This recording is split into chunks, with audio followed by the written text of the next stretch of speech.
하나님께서 주시는 그 말씀교회 주시는 하나님의 말씀 한번 보겠습니다. 오늘이 이제 결론입니다. 용서에 대한 테마 여러 가지 이제 다양하게 또 다양한 말씀과 다양한 주제로 이걸 입체적으로 좀 우리가 보았는데요. 원래 제일 마지막에 제일 중요한 말씀이 있다 했죠. 오늘 제일 중요한 말씀 여러분 들으시고 결론을 지으시면 되겠습니다. 마태복음 18장 35절, 갈라디아서 5장 13절 이 말씀으로 진정한 용서 어떻게 구원의 복음을 완성시키나라는 제목으로 하나님의 말씀 나누겠습니다. 마태복음 18장 35절 먼저 읽을게요. 너희가 각각 마음으로부터 형제를 용서하지 아니하면 나의 하늘 아버지께서도 너희에게 이와 같이 하시리라. 예, 갈라디아서 5장 13절 보겠습니다. 갈라디아서 5장 13절. 전화를 직접 보면서 하는 게 훨씬 좋네요.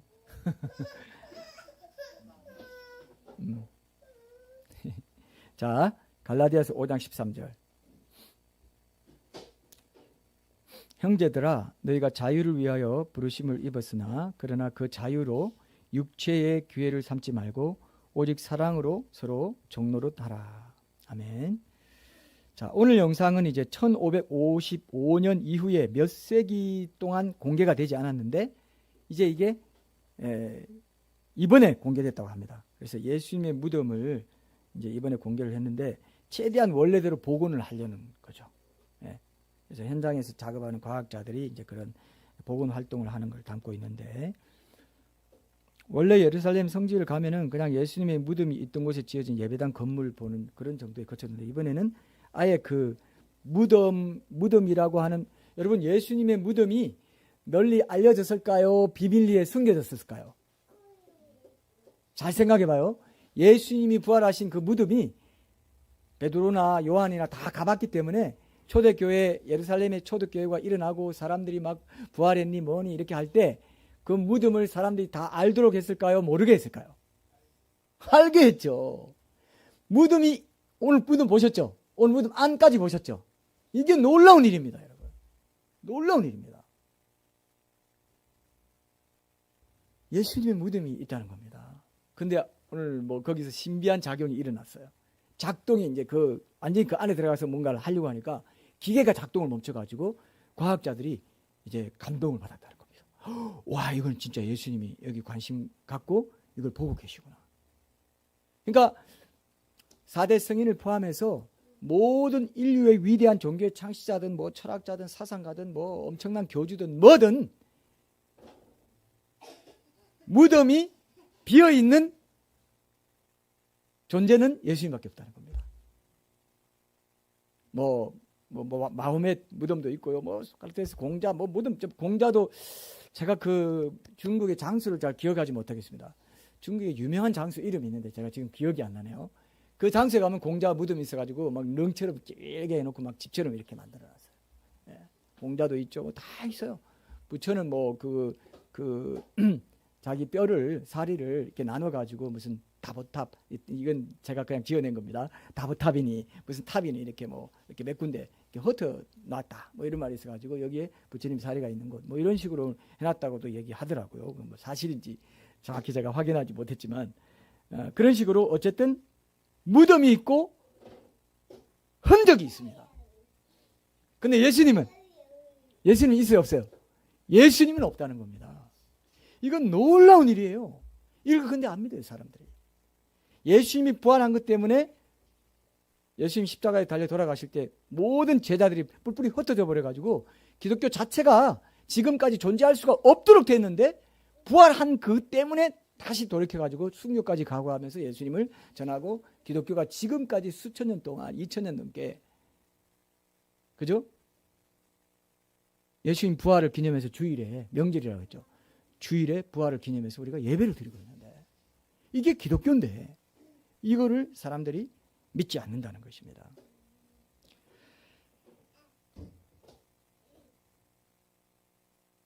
이번에 그 무덤을 덮고 있던 대리석을 걷어내고 12시간에 걸쳐서 이제 작업을 해가지고 예수님의 몸이 누워졌던 그 뉘어졌던 신성한 바위가 모습을 드러내는 그런 순간이 담겨 있죠. 예. 그때 이제 탐사 장비가 멈추었다 이런 말도 합니다.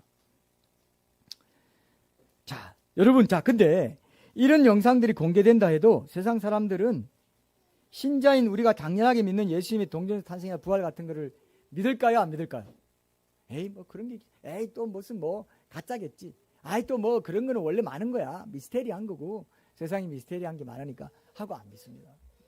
그죠? 정말 관심을 갖고 있는 사람들이 그 증거 하나하나에 관심을 갖고 증거가 토대가 돼가지고 예수님을 믿게 되는 그런 일들이 일어난다는 것입니다. 그래서 우리가 보통 말하는 그런 고백적인 믿음 있죠. 예수님이 내 주님이 되신다 라고 하는 데 대한 고백적인 믿음, 이것도 사실은 문 닫아요. 할 수 없어요. 이래서 잠옷실이 있는 거기 때문에 어쩔 수가 없습니다.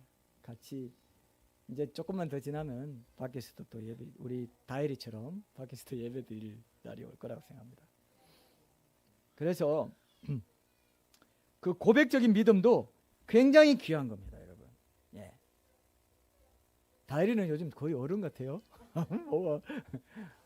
다혜리 굉장히 많이. 제나 동생을 보니까 자기가 어른스러워져야 되겠다는 의무감이 생겼나 봐요.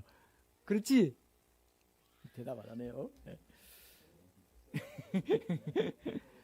네.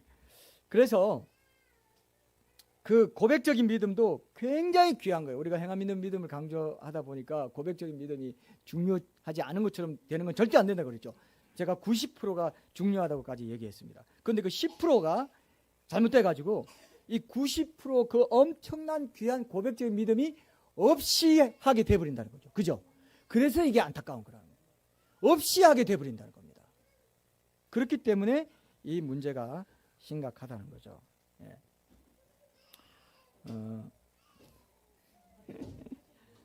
예. 그래서 이 행함 있는 믿음에 깨어있지 못하면은 결국 세상 사람은 도저히 믿고 고백하지 못할 그 주 예수님께 대한 엄청나게 귀한 고백적 믿음이 소실되어 버리고 없는 것처럼 취급당해 버린다는 게 얼마나 안타까웠냐 말이에요. 제가 왜 행함 있는 믿음에 대한 지금 책을 고심하면서 신학자까지도 뭔가 좀 설득이 돼야 되겠다 해서 지금 고심하면서 지금 또 연구하고 이렇게 하고 있습니까? 세상 사람들은 아무리 증거를 줘도 안 믿고 싶지 않은 사람은 증거를 줘도 그게 워킹하지 않거든요. 작동하지 않거든요. 내가 정말일까? 정말 한번 찾아봐야 되겠다 해서 증거를 찾아가지고 이렇게 할 때는 이게 되는데, 아무리 뭐 노아방주가 뭐 러시아 제정시대에 실제로 거기 가서 좌를 재고 다 보고서까지 썼는데 볼셰비키 혁명, 무신론, 유물론적인 그런 러시아 공산주의 혁명이 나면서 그게 다 없어지고 다 파괴시키고 한 거라고 실제로 그게 사실이거든요. 그 제정 러시아 때의 왕의 그 부하들이, 군인들이 거기 가서 다 재고 다 이것까지 다 재가지고 보고서까지 써서 다 준비해서 보고하려고 했던 게 노아 방주입니다. 그래도 안 믿어요.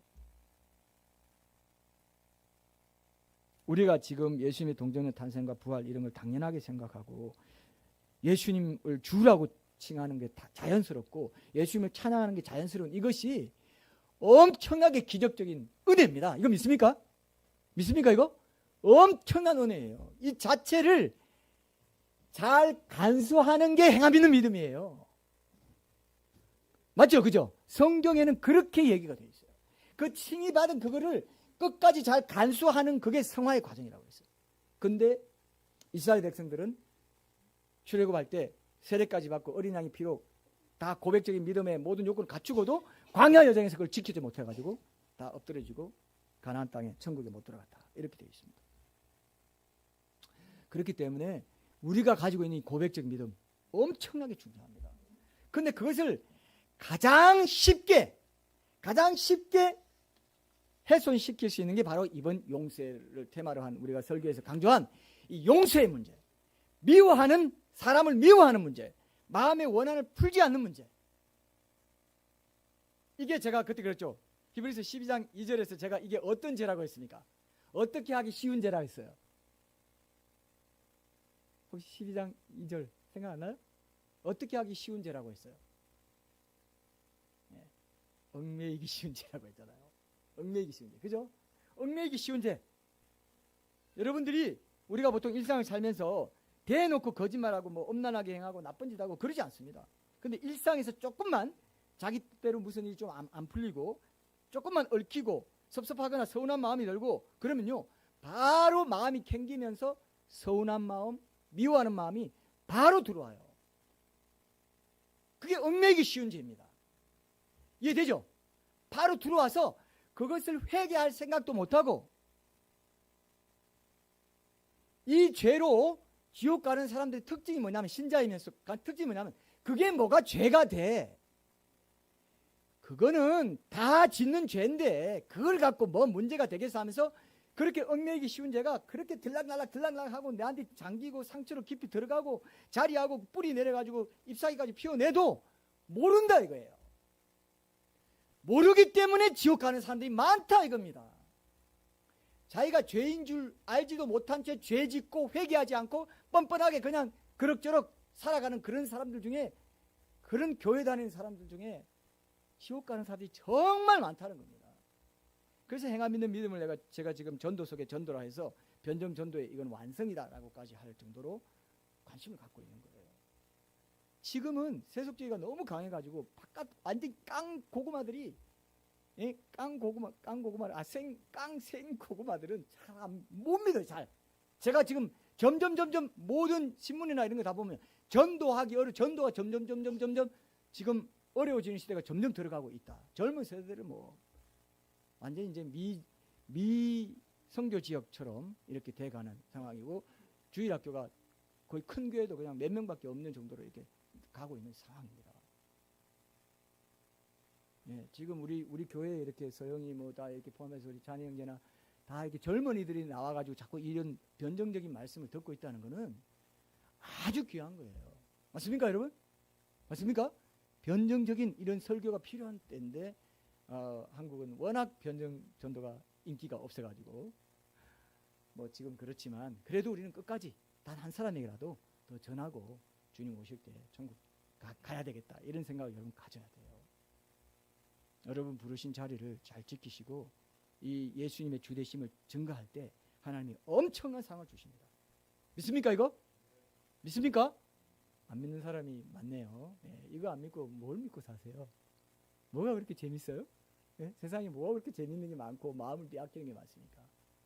예, 오늘 주제가 그 중에 하나인데 그런 사람은 세상에서 주님 앞에서 정말 꼭 필요한 그 구원의 그런 귀한 누가 밖에 구원의 그런 요건을 무시하고 살아가는 거예요. 너무 참 안타까운 것은 이런 것들을 잘 얘기하지 않고 회개에 대해서 옛날 마틴 로이드 존스 목사님이 그런 말을 했어요. 거짓 선지자의 특징이 뭐냐 했을 때 거짓 선지자의 특징은 이 회개를 얘기하지 않고 심판을 얘기하지 않는다 그랬어요. 마틴 로이드 존스 목사님은 뭐 강해 설교의 스펄전 같은 그런 목사님이죠. 강해 설교의 황태자라고 할 수 있는 스펄전 목사님이 강해 설교의 황태자라고 하는데 그 몇 가지 특징이 가지고 7가지 특징인가 6가지 특징에서 쭉쭉 돼 나오는데 그게 있더라고요. 네. 이게 바로 회개와 심판을 강조하지 않는 거. 그게 뭐냐면은 여러분 그 정도면 잘 살아가고 있습니다. 이렇게 말하는 겁니다. 여러분들이 계속해서 이 얘기를 들으셔야 돼요.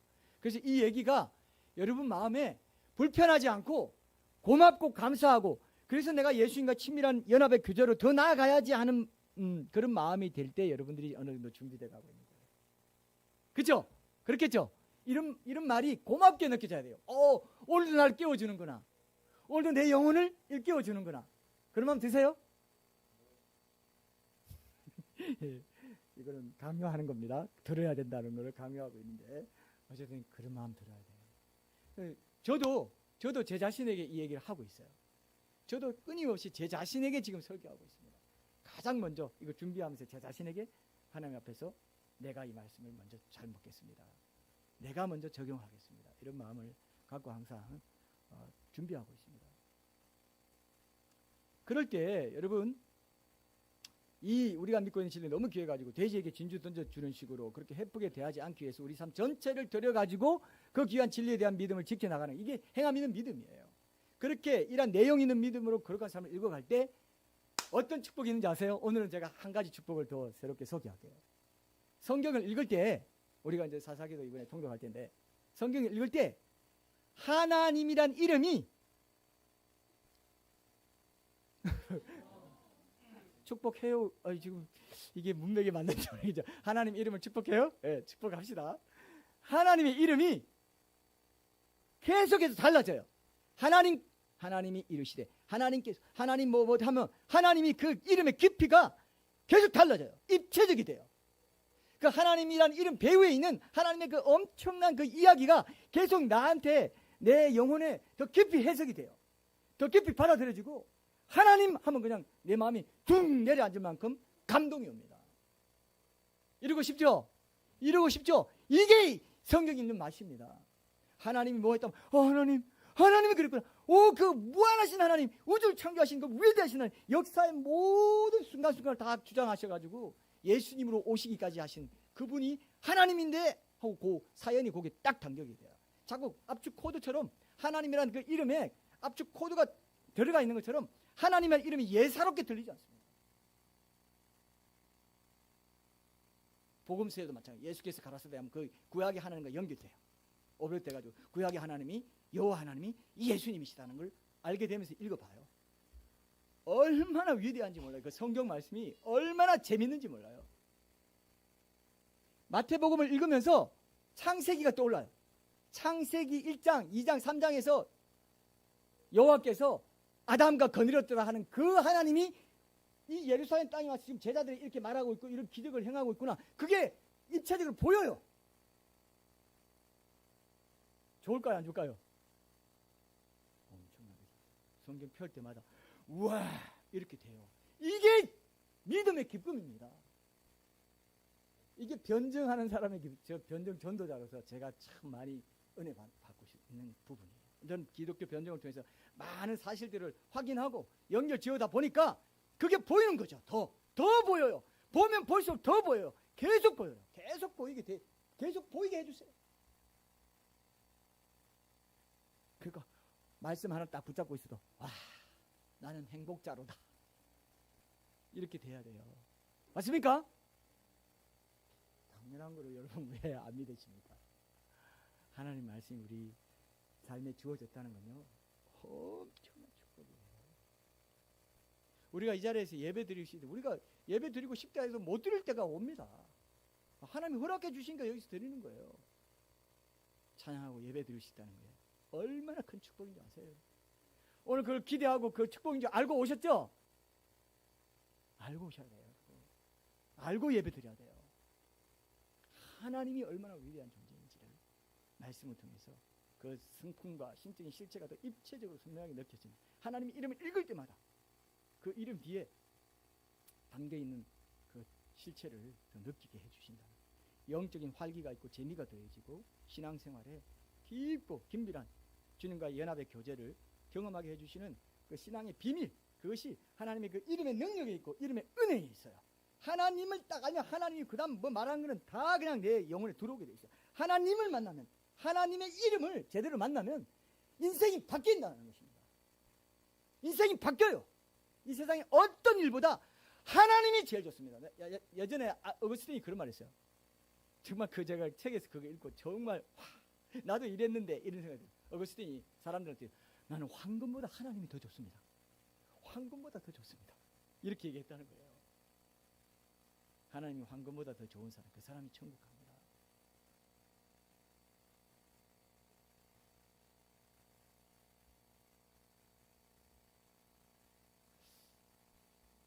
세상으로 볼 때는 별거 없어 보여요. 그런 사람일수록 수도분하고 막 촌스럽고 별거 없어. 그냥 자연스럽게 사는 사람이에요. 근데 그 안에는 뭐가 있다고요? 하나님이라는 보석이 있어요. 황금보다 다이아몬드보다 더 빛나는 이게 없어요? 이게 없으면 그 사람은 종교적인 신앙생활을 하고 있고 예배 자리에 와서도 계속 세상에 매여 있는 삶을 사는 거예요. 그러면 그거는 하나님이 어떻게 하겠습니까? 그냥 긍휼히 여기서 계속 이 설교를 통해서 설득하고 계속 도전하시는 것밖에 없어요. 인격적으로 그렇게 하는 것밖에 못하십니다. 우리를 사랑하시기 때문에, 우리의 자발적인 사랑을 받기 원하시기 때문에. 그렇습니다. 그래서 오늘은 우리가 제가 이제 가장 중요한 그 핵심 가치 있잖아요. 주님과의 친밀한 교제, 연합의 교제를 통해서 내 존재가 바뀌어야, 소유가 아니고 내 존재가 바뀌어야 이제 구원이라는 것을 다시 한번 강조하고, 제가 지난번에 말했죠. 맨 끝에 용서의 삶을 위해서 실제적인 적용 팁을 좀 드리겠다 했죠. 오늘 2가지 뒤에 가서 짧게 드리고 오늘 최종적인 전체 시리즈를 마감하도록 하겠습니다. 오늘 35절, 18절, 35절 다시 한번 보세요. 너희가 각각 마음으로부터 형제를 용서하지 아니하면 나의 하늘 아버지께서도 너희에게 이와 같이 하시리라. 여기 이와 같이 하시리라 해서 하시리라는 말씀이 이게 헬라어로 포이에세아라고 하는 말씀입니다. 이 말은 단순 미래, 그러니까 우리가 옛날에 성문종합용어, 여러분 다 성문종합용어 그다음 밑에 단계가 뭐죠? 좀 기억이 안 납니다. 성문종합용어 기본 성문 기본 용어가 있었고, 그다음 2번째가 있었는데 혹시 알아요? 배경들이? 아닌데, 조금 기억이 안 나네요. 어쨌든 성문 종합 용어를 달달달달 외우는 사람들이 많잖아요. 근데 이게 단순 미래라고 합니다. shall do라고 해요. shall do. 근데 하시리라 약한 거예요. 단순히 그렇게 되는 것을 말하는 거죠. 근데 이거는 원어로 보면은 포이에세아라는 이 원어에 보면은 의지 미래라고 해가지고 의지 미래 유승자님 영어 또 하셔야 될지 모르겠어요. 의지 미래, 이거는 반드시 한다는 뜻입니다. will do래. will do. shall do가 아니에요. shall do가 아니고 will do. 반드시 이와 같이 반드시 그렇게 하나님이 보응을 하신다. 강한 의지를 담은 동사예요. 그래서 이웃 형제를 용서하지 않는 자마다 하나님께서 반드시 영원한 형벌에 처할 거라는 걸 분명하게 이렇게 경고하는 그런 말씀이에요. 진짜 이게 중요하다는 겁니다. 하나님이 굉장히 강력하고. 그러면은 여러분 얼마나 용서해야, 그러니까 내가 용서하지 못하게 조금이라도 있으면 구원 못 받냐? 그럼 구원의 커트라인이 어떻게 되냐? 내가 용서할 사람 100명인데 99명 용서 못하고 1명 남겨두면 구원의 커트라인에 떨어지는 거냐? 그래요? 구원의 커트라인이 어떻게 돼요? 용서의 문제와 관련해서 구원의 커트라인이 어떻게 돼요? 이게 애매하잖아요. 그죠? 그래서 제가 존재라고 말합니다. 어떤 내가 이만큼 용서했으니까 하나님 나 이제 구원의 커트라인 안에 들었어요. 100점 만점에 90점 이상이면 난 든 거예요. 이렇게 말하시는 게 아니라는 겁니다. 여러분 존재가 예수님의 성품으로 변화받고 성숙해 가는 그런 방향성을 가질 때 그게 커트라인이에요. 용서하지 못할 사람도 있을 수 있고 미워하는 사람이 있을 수도 있습니다. 그러나 알게 해주시는 대로 회개하고 그런 사람이 내가 아는 한 없이 되도록 하나님 앞에 늘 나를 내려놓는 그 방향성을 가진 삶이 커트라인이에요. 이해되죠? 내 존재가 그렇게 존재적인 회개가 필요하다 한 게 그겁니다. 우리가 예수님 믿을 때 일일이 내 죄를 다 회개해서 아뢰가지고 용서받은 게 아니고 내가 존재적으로 회개한 것처럼 신자가 된 이후에도 존재적으로 회개해야 돼요. 내가 항상 이런 방향성을 가지면 하나님 내가 용서하지 못한 사람이 있습니까? 내가 아는 한 내가 알면서도 고의적으로 용서하지 못하고 있는 사람이 있다면 나는 지금 내려놓습니다. 회개합니다. 주님 도와주십시오. 이해되죠? 그죠? 이것만 있으면 됩니다. 이 방향성만 있으면 됩니다. 여러분들이 기억하지 못해서 용서하지 못했다. 그건 문제가 안 됩니다. 존재적인 회개를 하고 있기 때문에. 그러니까 여러분 자기 흰 두루마기를 매일 빨라고 하는데 여러분 흰 두루마기를 매일 빨수록 작은 티가 더 잘 보일까요? 작은 티가 잘 안 보일까요? 작은 티가 잘 보여요? 잘 안 보여요? 잘 보이죠.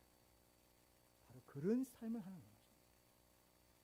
여러분 작은 티가 잘 보여야 돼요. 근데 아유 이것도 저도 잘 모르겠고 회개할 뭐 시간도 없고 기도할 때 회개도 안 하니까 뭐가 뭔지 뒤죽박죽 돼가지고 이렇게 혼돈 가운데 사시잖아요. 그러면 주님 오실 때 만날 수 없습니다. 하나님 분명히 그렇게 말씀하셨잖아요. 성도들의 옳은 행실이라고. 그 세마포, 흰 세마포는 성도들의 옳은 행실. 그게 뭡니까? 회개하는 삶, 거룩한 삶의 방향을 가진 그런 신자의 삶이라고요. 근데 여러분들은 알고 있으면서도 그 사람은 어쩔 수 없고 그 사람은 제껴. 나 제껴 놓은 거야. 이렇게 생각하면 안 됩니다. 방향성을 가져야 된다. 그래 여러분, 자 소유냐 존재냐 뭐 이런 말도 있는데 한번 올라타면 무정차로 쭉 목적지까지 가는 구원행 급행 열차 티켓을 우리가 따듯이 그렇게 구원을 얻는 줄 우리는 알았다고. 전통적으로. 그죠? 나도 그렇게 어릴 때 나는 구원 열차 올라타고 산을 날아가지요. 은하철도 999 아시죠? 혹시 들어봤어요? 은하철도 999가 뭐예요? 만화 영화였나요? 신앙 영화, 신앙 만화 아니죠? 그런데 그게 난 기억이 나는데 그런 것처럼 타고 쫙 가는 그걸로 인식을 했다는 것입니다. 근데 이렇게 하는 건 기독교의 구원이 무엇인지 잘 모르는 거예요. 주여 주여 한 게는 이런저런 티켓을 많이 우리가 땄는데 주여 주여 우리가 어떻게 왜 구원 못 받습니까? 그러니까 예수님이 뭐라고 그러세요? 관계적인 용어로 관계적인 사실로 너희들 구원 아니다라고 말해요. 난 너희들 모른다. 이렇게. 아냐 모르냐입니다. 예수님을 알면 미워할 수 없다는 걸 하나님이 아세요. 예수님을 진짜로 알면 하나님을 진짜로 깊이 알아간다면 미워할 수 없는 삶으로 나타날 수밖에 없다는 겁니다. 맞죠? 하나님을 더 깊이 알고 하나님과 더 깊이 친밀한 연합의 교제를 이루는 그것이 여러분들의 구원의 내용이라는 겁니다. 이해되죠? 그 삶의 방향을 여러분들이 가지셔야 돼요. 자, 예수님과 내가 지금 친밀하지 않다면 그만큼 구원에서 멀어져 있는 겁니다. 친밀한 것을 자 여러분 물어보겠습니다. 사랑하는 연인이 있어요. 서로 막 사랑해요. 막 알콩달콩 막 사랑하고 있습니다. 사랑하고 삽니다. 근데 그것을 자 우리 이 사랑하는 연인 관계를 티켓으로 딸 수 있도록 합시다. 자, 이 사랑하는 연인 관계는 티켓으로 딸 수 있는 겁니다. 이렇게 말하면 어떻게 돼요? 연인 관계 모독하는 거죠? 모독하는 거죠? 그런데 지금 구원을 그렇게 딸려고 하고 있다는 겁니다. 믿기만 하면 구원이 바로 그거예요. 그럼 구원 열차 타고 가는 거고 티켓 딴 거니까 괜찮아 이제 좀 자유롭게 살아도 돼. 그게 아니라는 거예요. 연인 관계가 되고 결혼 관계가 되면 의무가 있고 책임이 있고 사랑하고 결혼식 언약할 때 어떻게 결혼식 언약할 때 지금 여기가 제일 기억이 새로울 것 같은데 아직 결혼 안 하신 분들은 모를 거고 결혼식 언약할 때 미우나 고우나 추우나 더우나 뭐 있습니까 또? 뭐 하나 이게 뭐 있어요? 그럴 때 어떻게 해요? 이 결혼 언약을 깨뜨리지 않고 정말 사랑하고 이해하고 기다려주고 품어주겠습니다. 언약을 했다고요. 언약했는데 우리가 예수님 믿을 때 그런 언약을 한 거나 마찬가지입니다. 그런데 내가 좀 힘들고 내 상황이 어려워지고 고난과 고통이 있고 하다고 해서 그 언약을 제대로 연인관계, 결혼관계를 제대로 지키지 않는 그게 바로 말씀에 순종하지 않는 행함 있는 믿음이 없는 그런 모습이라고요. 그러니까 친밀함이 있냐 없냐. 부부간에도 여러분 부부간에도 친밀함이 있냐 없냐가 아주 결정적인 관계의 핵심입니다. 친밀함이 있냐 없냐. 그리고 그런 말 하더라고요. 부부간의 친밀함이 하나가 되려는 건데 여러분 그 마태복음 19장 6절에 보면은 부부는 예수님이 그렇게 말씀하세요. 부부는 둘이 아니요 한 몸이다 그랬어요. 그래서 이 부부간의 친밀함은요 끊임없이 하나가 되려는 거예요. 연인관계도 마찬가지입니다. 연인관계가 왜 알콩달콩 좋냐 하면은 우리가 한 몸이 되고 싶은 그 갈망이 있기 때문에 연인관계가 애틋하고 만나고 싶고 안 보면 보고 싶고 그런 거예요. 그러니까 하나님이 그렇게 만들어놨어요. 이해되죠? 그러니까 이 땅에서부터 부부는 연인이든 하나가 되려는 그 갈망이 있느냐 그게 친밀함입니다. 그게 바로 예수님과 우리의 관계예요. 예수님과 하나가 되려는 연합의 친밀한 교제의 삶을 방해하는 죄는 용서하지 못하고 미워하는 죄 이런 것들이 제일 얽히기 쉬운 죄인데 이거를 끊임없이 의식하면서 쳐내려고 하는 사람은 뭐가 되려고 하냐 하면은 하나님과 하나가 되려는 사람이에요. 맞죠? 하나가 되는 걸 방해하는 게 죄이기 때문에 버리려고 하는 거지 죄를 버리는 게 구원받게 하는 게 아닙니다. 죄 아무리 버려도 율법적으로 죄는 잘 버리고 율법적으로 거룩하게 사는데 하나님과 친밀한 연합의 교제는 없다? 아닙니다. 그건 아니에요. 그건 율법적인 신앙생활, 종교적인 신앙생활. 생명이 있지 않습니다. 이해되죠? 이해됐습니까? 여기까지? 여러분 젊은이들 생각해봐요. 너무너무 사랑하고 옛날 우리 세대에는 주윤발 이런 사람들 굉장히 미남 배우를 쳤어요. 맞나요? 죄송합니다. 주윤발 같은 남자야 막 이렇게 했던 것 같아요. 이번에도 부산 영화제에 주윤발 와서 무슨 아시아 연합 상을 받았다고 신문에 그렇게 돼 있더라고요. 옛날엔 주윤발이 요즘은 차은우라고 하던데 차은우가 이경규 그 개그맨이 그런 말이 있어요. 차은우는 얼굴 천재다. 얼굴만으로도 천재가 될 수 있다. 얼굴 천재라고 했어요. 차은우 같은 그런 사람 만약에 내가 연인이 된다 합시다. 정말 나 하나만 사랑해주고 내가 이렇게 인기가 많지만 내가 너를 특별하게 생각해서 너와는 배타적인 연인 관계를 맺겠다. 그럼 여러분 기분이 어떨까요? 기분이 어떨까요? 엄청나죠, 그죠? 그러면 하나가 되고자 하는 연합의 관계 속에서 여러분들이 좋아하는 것들을 그 사람과의 사랑을 위해서 내려놓게 된다는 것입니다. 이게 엄청나게 중요한 거예요, 여러분.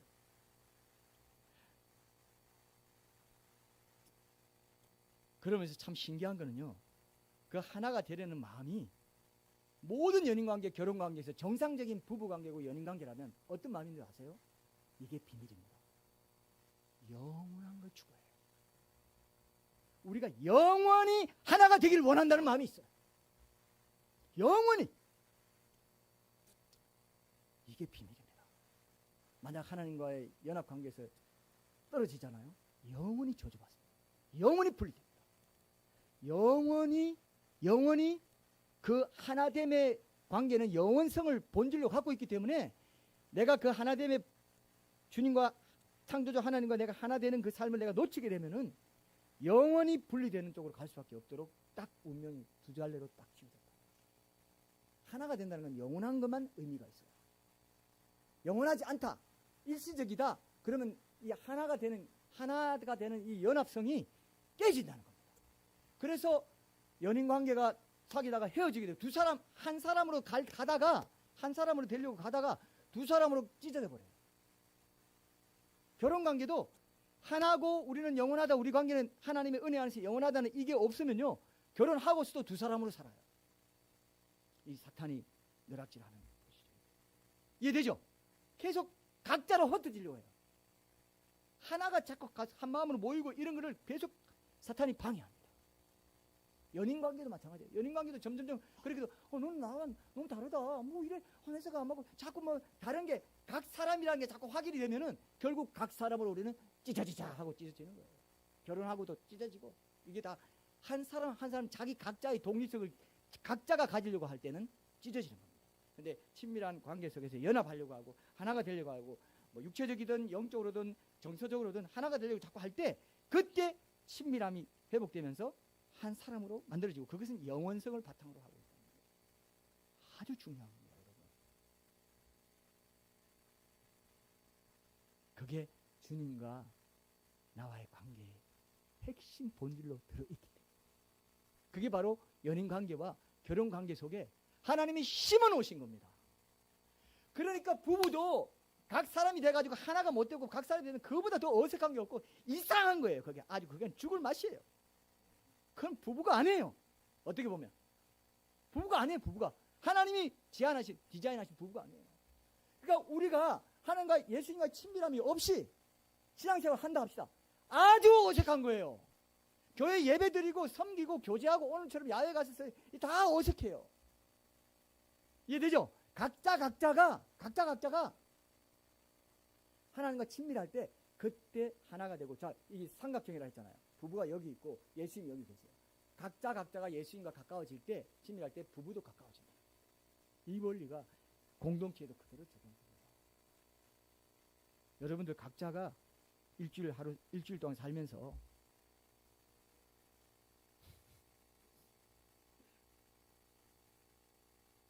그렇게 하나님과 1대1로 가까운 친밀한 교제 관계를 맺고 이 공예배 자리에 왔을 때, 그때 이 공예배가 빛나게 되고 영적인 시너지를 경험할 수 있게 되고 점점 더 발전해 갈 수 있는 그런 기반이 됩니다. 안 그러고요, 영원성과 하나됨과 영원성에서 여러분들이 놓치잖아요. 그러면 굉장히 신앙이 참 신앙생활이 율법적이 되고 종교적인 그런 신앙생활에 머물게 된다는 겁니다. 여러분들이 꼭 이거를 기억하십시오. 정말 구원이란 게 여러분들 존재 자체가 된다는 겁니다. 구원이란 게, 천국 가고 싶다는 게 여러분들이 뭐 하나 따가지고 이렇게 하면 천국 간다더라 해서 될 수 있는 게 절대로 아닙니다.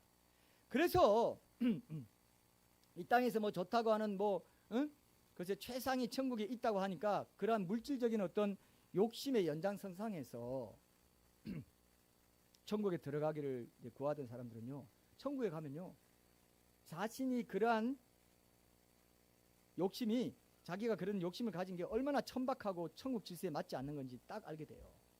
그러니까 어떤 사람이 이렇게 신자들 보면요, 천국 얘기하면 참 좋아해요. 천국에 가고 싶어하고 천국을 사모하고 뭐 이런 마음이 있어요. 근데 딱 그 속내를 들여다보면은 이 땅에서 물질적으로 좋은 거, 뭐 이렇게 안락하게 사는 거, 이런 거를 좋아하던 그 마음으로 천국 가고 싶어요. 이해되죠? 그거 뭐 휴거도 내가 그럼 여기 남는 거 안 좋으니까 당연히 주님 오시면 내가 들려 올라가야지. 그런 거하고 똑같아요. 그런 사람은 원하던 것과 달리 못 간다 이거예요. 그런 사람은 휴거에 대한 무슨 징조, 마지막 때의 징조 이런 데 관심이 있지, 그 징조를 바탕으로 해가지고 예수님과 더 친밀해지고 예수님과 연합하는 그 관계 쪽으로 들어가려고 하지 않습니다. 그죠? 그러면 그거는 그런 사람들이 굉장히 많아요. 무슨 뭐가 한다더라, 뭐 있다더라 해가지고 그러고 쫓아다니면서 뭐 영상 보고 뭐 하고 뭐 카페, 아무 소용없습니다.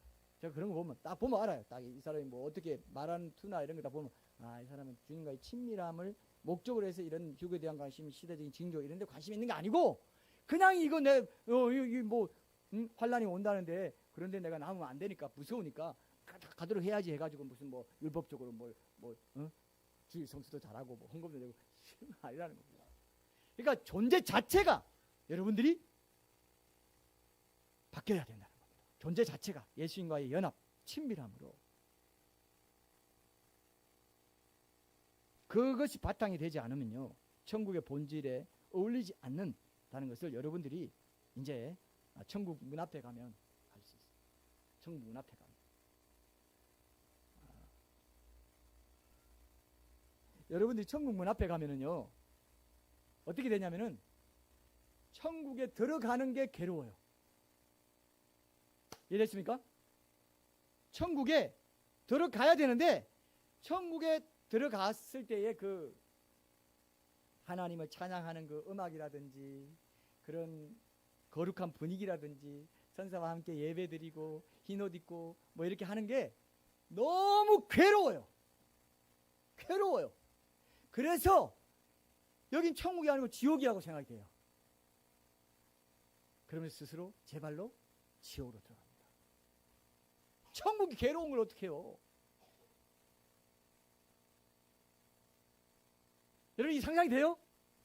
제가 오늘 굉장히 중요한 말 하고 있습니다. 여러분, 천국이 괴로워서 스스로 못 들어간다는 게 그게 천국이에요. 아무도 지옥 안 보내신다고 했어요. 하나님이 직접 지옥에 쳐넣지 않는다고 그랬어요. 자기가 존재가 하나님과 연합해서 하나님의 어떤 성품과 하나님의 특질을 사모하는 삶을 살지 못했을 때 자기 존재 자체가 천국을 거부한다는 겁니다. 온 몸으로, 온 영혼으로. 심각하지 않아요? 제가 말하는 건 뭡니까? 여러분들이 그런 사람이 되지 않도록 도와주는 것밖에 없어요. 여러분들이 그걸 해야 돼요. 천국이 괴로워서 지옥 간다니까. 천국 문 앞에 딱 갔는데 여러분 예를 한번 들어볼게요. 세상 음악이 있습니다. 세상 음악은 일반 원종 차원에서 우리가 향유할 수 있어요. 또 그것도 쉬고 좋아요. 근데 세상 음악보다 항상, 찬양보다 세상 음악이 항상 더 좋다. 항상 더 좋다. 그것만 하면 내 위로받고 찬양 들으면 뭐 그런가 보다. 그건 천국 못 갑니다. 나는 그렇게 생각해요. 그게 그것 때문에 천국 못 간다가 아닙니다. 그 존재가 그렇게 향하고 있기 때문에 그게 천국 못 간다는 겁니다. 그것 좀 듣는다고 하는 게 아니에요. 들을 수 있어. 향유하고 하라고 일반 원종 들을 수 있고, 영화, 드라마, 뭐 음악 다 하나님 주셨어요. 우리가 들을 수 있도록 다 사랑 노래하고 다 건전하잖아요. 좋습니다. 여러분 부를 수도 있고 들을 수도 있어요. 근데 항상 찬양에는 관심이 별로 없고 세상 음악이 너무 좋아. 그 사람 존재가 천국에 안 어울립니다. 그걸 바꿔야 돼요. 자, 여러분, 천국 가면 예수님만 찬양하고 좀 지루할 것 같아. 좀 어색할 것 같아. 좀 그렇지 않아? 뭐 영원히 예수님만 찬양해. 내가 할 일도 많은데. 물론 할 일도 있고 다 있죠. 모든 게 다, 모든 좋은, 세상의 모든 좋은 것이 거기 다 있습니다. 근데 그 마음을 어떻게 향유하라고 했냐면 예수님만 찬양하는 그 마음으로 예배도 하고 일도 하고, 제가 지금 일할 때도 예수님 찬양하는 그 동기로 일한다는 거죠. 그때 그게 천국의 삶이라는 겁니다. 하나님의 임재가 있는 삶이라는 겁니다. 믿습니까 이거? 이걸 여러분, 이걸 익히지 않으면 여러분 휴거 될 수가 없어요. 제가 지금 이 목회의 목적은 뭐냐면 여러분 다 휴거 되게 하는 게 목적이에요. 지금 믿습니까 이거? 이거 안 하면 여러분 이것도 안 믿어요. 사람들이 안 믿지만 그래도 안 믿어도 외쳐야죠.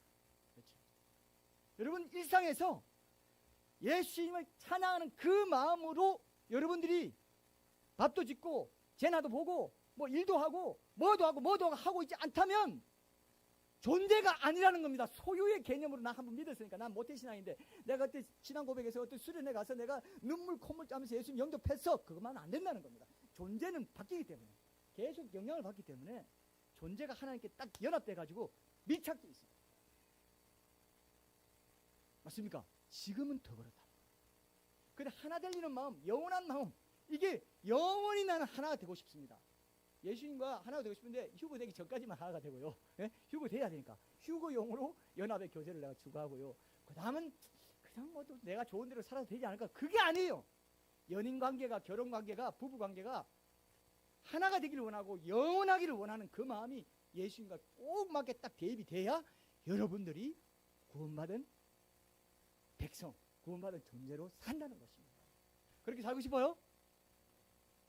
이거는 아주 심각합니다, 여러분. 제나가 이거 심각한다 했더니 아멘, 맞아. 심각한 거를 아멘 그랬어요. 굉장한 철학이죠. 그죠? 굉장한 믿음입니다. 심각한 거를 아멘이라 했어요. 여러분, 이걸 붙잡으세요. 진짜 오늘 감동받은. 왜 이렇게 감동을 주지? 예? 붙잡으세요. 한때 아멘 그랬어요. 아멘 한 포인트를 안다는 거예요. 자기가 느낀다는 거예요.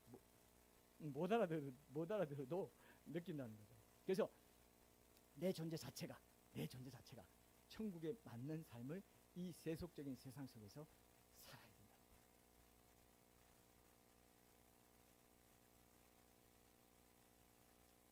너무 비참한 것이 바로 천국에 딱 들어가려는데 내가 천국이 너무 괴롭게 느껴지는 그 순간이 왔을 때 여러분들은 영원히 이루어집니다. 근데 그렇게 돼요. 여러분 존재는 못 속입니다. 여러분들이 교회에 와서는 믿는 척 할 수 있어요. 근데 여러분 아무도 없을 때, 아무도 안 볼 때 여러분들 존재가 어디로 향해 있는지 보세요. 그런 말이 있어요, 여러분. 아무 할 일이 없을 때 내가 제일 하고 싶은 거, 그게 그 사람의 존재라고 합니다. 아무 할 일 없고 너무 여유가 있어. 어떤 사람 이런 거 물어보니까 아무 할 일 제일 하고 싶은 건 자는 건데 낮잠 좀 자고 이랬으면 좋겠다.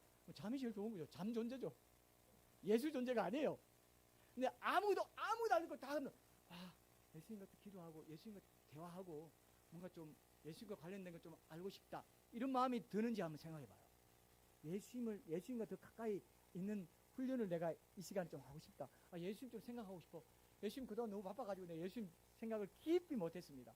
예수님 좀 생각하고 싶어. 이런 게 혹시 있나요? 별로 없어 보입니다. 아무도 놀라고 야 이제 해방됐다. 어디로 갈까? 바다로 갈까? 산으로 갈까? 이 생각만 하면 산 존재죠. 바다 존재죠. 어디 가서 뭐 노래방에 가서 몇 곡 땡길까? 노래방 존재죠. 그게 간절한 사람도 있어요. 아니면 뭐 연인을 만들어 가지고 달콤한 사랑이라도 좀 해보고 뭐 이렇게 연애했으면 좋겠는데 소개팅 어디 하는 사이트 들어가서 소개팅 어떻게 좀 그거만 해봐야지 이러면서 소개팅 존재인 거죠. 예수 존재가 됩니다. 옛날 CCC의 김종근 목사님 자기 안에 백문백답이에요. 뭐합니까? 뭐가 필요합니까? CCC 수련 나가서 성지도 그거 듣고 왔다고. 뭐합니까? 예수 그리스도 뭐하면 뭐가 필요합니까? 예수가 백문백답이 백문일답이 백문백답이 아니라 백문일답이나 죄송합니다. 백문백답이면 큰일 나요. 백문일답이 모든 게 예수를 통해요. 그게 바로 포도나무 가지에 붙임. 어떤 일을 하든지 우리 주님 가지에 붙임. 나를 따라서 너희가 아무것도 할 수 없다. 그 상태에 있는 사람이 구원받은 주의 백성이야. 이게 이해되십니까, 여러분? 이게 이해되면 여러분들은 이제 승리한 거예요. 우리 시간이 다 가버렸네요. 할 때 진짜 많은데 이거 오늘 왜 이렇게 되는 거겠죠? 하여튼 오늘은 놀러 가니까 여기까지 하고 뒤에는 나중에 조금 그 갈라디아서 5장 13절은 조금 다른 또 맥락이 있기 때문에 오늘 여기까지 하고 마지막을 좀 한 번 더 하겠습니다. 시간이 넘어가는데 오늘 제가 강조한 거 잊지 마십시오.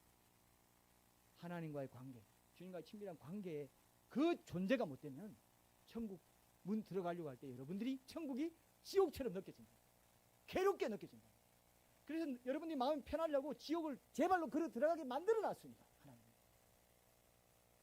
이거 심각하게 받아주십시오.